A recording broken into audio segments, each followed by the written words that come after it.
Okay, I think that's us. Hello, everyone. Welcome to Heart and Hand. We're doing a quick pre-match team news.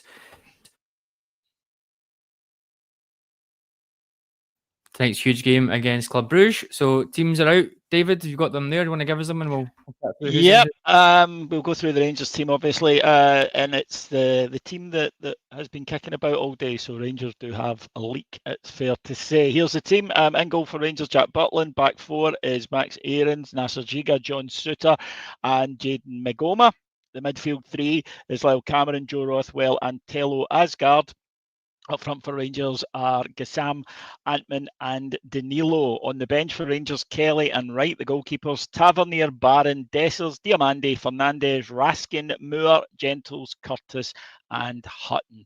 So obviously the headline news is, one, the team that was out earlier is correct, and two, no place in the starting lineup for Nico Raskin. I have to say that is a surprise to me, Adam. I would have expected him to play. I think he's a far better bet for tonight's match than, say, Joe Rothwell on what we've witnessed so far. I think we will miss his energy and in the middle of the park. But this is a team that we have gone with. Yeah, I don't disagree. I think it's I think that is an issue for me for sure. Not having Nico Raskin in there. I think in terms of his ball recovery, all that sort of stuff, Rothwell hasn't looked fit at all, has he? Really, David? I don't know if it's just games catching up on him or what. He's maybe, I think I said before, he's remarkably probably not played this amount of football early in a season ever. I think, but we know that when we're signing these players. That front three, I guess, is getting a lot of game time at the minute. Hopefully, we do need to go for it. The manager said that. What's your thoughts on how Danilo can link in? I think we need a big performance there. It's safe to say. We do. Look, I can't lie. I haven't been impressed with Danilo this season. I haven't been impressed with many of them, to be honest. But Danilo, I don't think has taken his chance to kind of stake a claim for that. And that there's no doubt at all that we need to bring in strikers. Of course, we're linked with Miovic, which I think would be a good option. But you saw at the weekend when we tried to play without one. I don't believe this system works. I don't think this team is anywhere near coherent enough at the moment, Adam, to adapt to a false nine style. I just don't think that's something that they have. They haven't grasped fully what the manager is telling us he wants them to do. So to add in another element of that, at least you've got someone who should be able to do what he has to do and what he hasn't done in previous away European games this season is hold the ball up. And that has hurt us.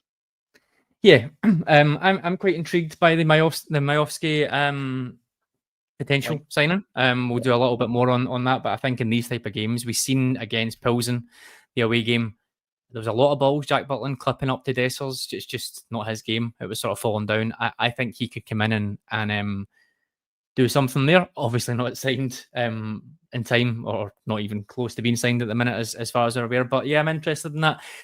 Tello Asgard is someone that I have put my hopes on in terms of being a good player. We know that I jinx that every season with someone.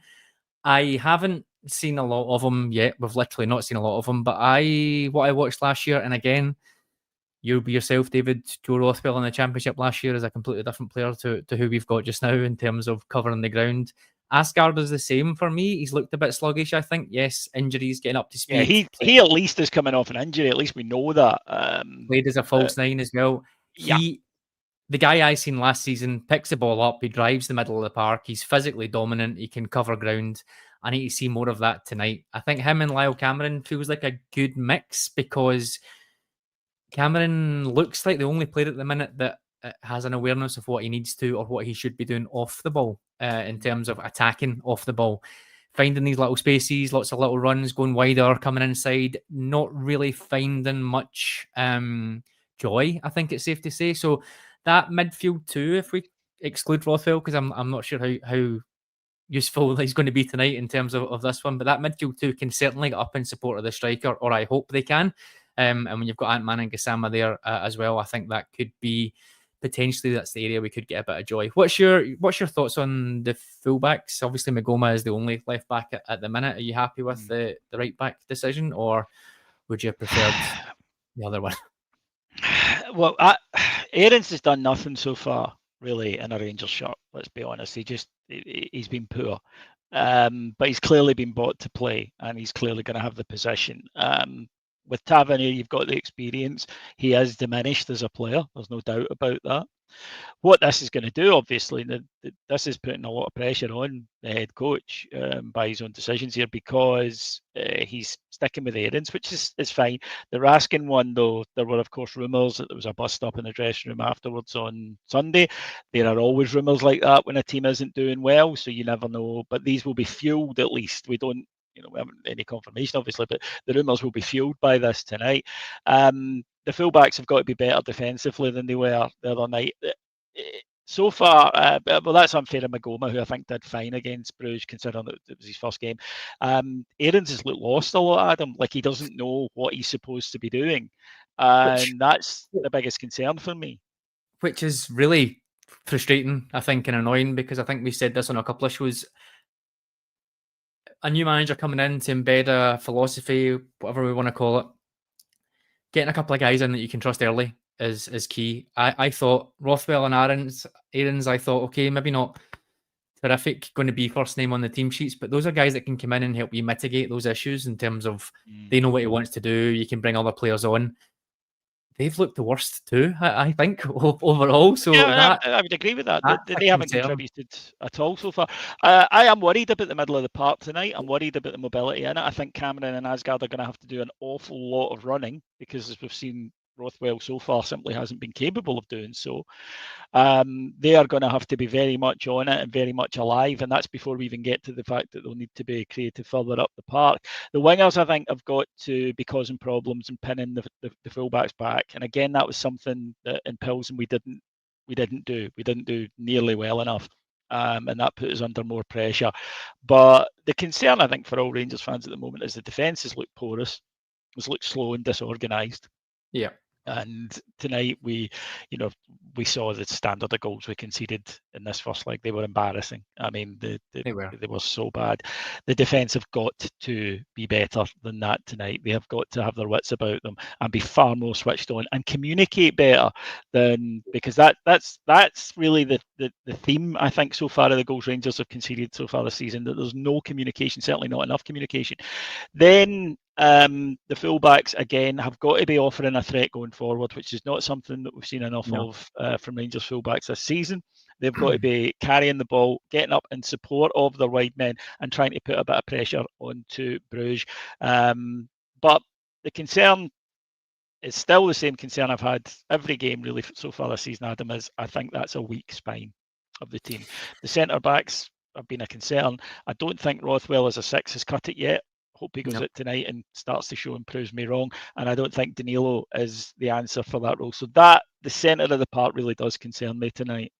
And I think that's been an issue for more years than we'd like to admit or certainly remember. I think for me, try and go out and get your business done in there really early. Yes, it feels like we've got a couple of players going out and we're going to get a lot of money in. It's not a lot of time, I should say, to try and basically bring in 3 or 4 minimum players that can come in and really fill out that spine. So no, I agree with you on that. I think that's a big issue. Just one comment here, which the irony of it is absolutely not lost on me. We like to think that recruitment will make things better. I think over the last couple of years, recruitment makes things worse, and we're now left at a situation where I think a lot of people thought James Tavernier would be done at the end of last season, and now a lot of people want him in the team.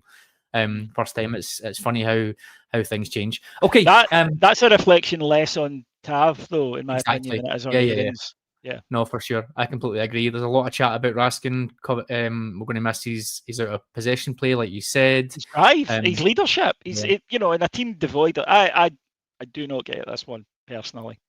No, it's a strange one. Unless there might be an injury thing we don't know about. We'll need to wait and hear from Russell Martin, see what he says on it. And if there's an injury, fair enough. But then he is on the bench. It doesn't make sense to me. We could take this as a glimmer of positivity that our only good performance this season came after Raskin got dropped. We'll grab onto that as a positive. We'll grab that, Rod. We'll grab that.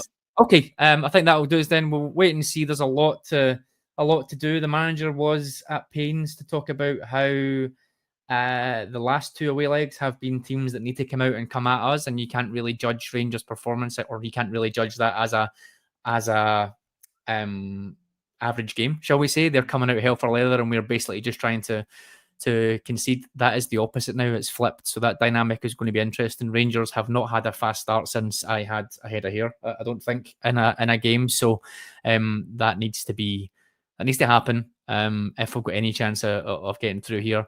There is obviously the debate about, do we really want to get through given what might happen to this team in the Champions League? But we'll leave that for the flagships and all that sort of stuff that will be coming towards the end of the week. David, thank you for joining me. Pleasure. Thanks, guys. Thank you, guys. Hope your team wins.